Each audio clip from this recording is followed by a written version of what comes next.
What's going on, YouTube? Welcome back. We're going to be talking about guide rods tonight, but before we dive into that, I need you to go ahead and hit the like button to defeat Google and their terrible algorithms and keep gun content relevant. Don't just do it on this video, do it on all gun-related videos you watch. If you haven't done it yet, please subscribe to the channel. So let's dive in tonight. We're going to talk about the Jentra Ultra Heavy Tungsten guide rod. So there it is. You can see it there in the dust cover. It is a Gen 3 style guide rod with a non-captured recoil spring, and it requires an adapter to work in the Gen 4 and Gen 5 Glocks. You can purchase these for $65 at ndzperformance.com, and I think the adapter you have to buy for Gen 4 and Gen 5 is another $9 on top of that, so not too terribly bad.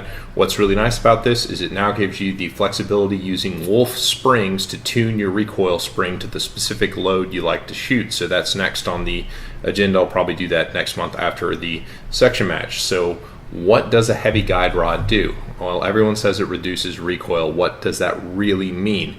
It's not going to reduce the power of the ammunition forcing the slide back and forth, but what it does is it increases the mass of the non-reciprocating part of the gun, so hopefully the gun will settle out faster. And if you haven't watched my videos on comparing the Shadow 2 to the Shadow 1, it's a similar phenomenon. What ultimately ends up happening is the gun settles down out of recoil a little bit faster due to the added mass at the muzzle of the gun, and it also changes the balance of the gun.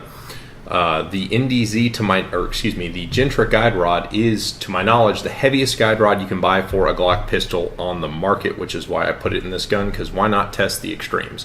There's a lot of claims on the internet about what a heavy or stainless steel guide rod will do, ranging from it'll make the gun more accurate on up to something ridiculous as like you have to replace the stock recoil spring and guide rod every 800 rounds, which is patently false on the Glock. You can shoot a guide rod until the pistol is no longer serviceable. What we did is we went to the range, we put it on the slow-mo on my phone, and we took some videos. So let's look at that, and you can actually see what the guide rod does. So let's look at that video. Okay, first is going to be the OEM spring, and here we go. So I'm doing a decent job holding the muzzle down, but you notice that there starts to be more and more movement in my arms as the string progresses. So I fired 6 shots at 7 yards. I held them all within about a hand-sized group. And then this is the Jentra Ultra Heavy guide rod. If you look at it, the slide just tracks more mechanically. There's not as much wobble when it comes back into battery. That was pretty subtle, but let's look at this one more time, but we're going to shift our focus on what we're looking at. Okay, this time we're going to look at the video, but we're going to focus on my arms. Look at what my arms are doing while we're firing, so we'll get started.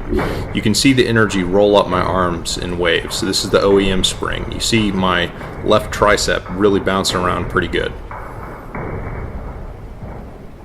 Now here we are with the Jentra. There's much less energy going up my arms. That is definitely less energy being imparted on me by the gun. So that's probably the most evident example of the guide rod working. So we're back. This is the first modification I chose to do on my G17 MOS that I shoot in Carry Optics. I still have a stock trigger other than the dot and the sights. It's the only thing I've done to modify this pistol. And I would honestly recommend this. I shot the Garcia dot drill after we took the high-speed video, and what I noticed, and it was very evident to me, is that at high-speed precision shooting, and that's basically going to be shooting at like 0.4 to 0.5 at a very small target, the dot would settle out a lot faster. I had a lot easier time getting a good score on the dot drill than I previously did, thanks in large part due to the added mass. It changes the balance of the gun and makes it more muzzle heavy. I think Glocks and most plastic pistols feel unbalanced when they're unloaded or low on rounds due to all of the weight being in the magazine. Just kind of puts the point of balance further back. This makes it more like an SPO1, which I'm used to, so I can appreciate. So I recommend this modification. It's not something that's going to make you a better shooter. If you do want to shoot fast, I think this is a good modification. For you everyday carry guys, this will keep more weight down by the muzzle if you're inside the waistband kind of guy. So it will keep it planted in your holster a little bit easier because it changes the weight distribution. It won't be quite so top heavy with all the weight in the grip. So ultimately I'm pretty happy with this modification. I can recommend it, especially to my competitive shooting brethren. So again, I appreciate you guys watching. If you haven't subscribed to the channel, please go ahead and do so, and I'll catch you guys in the next one. Thanks, guys.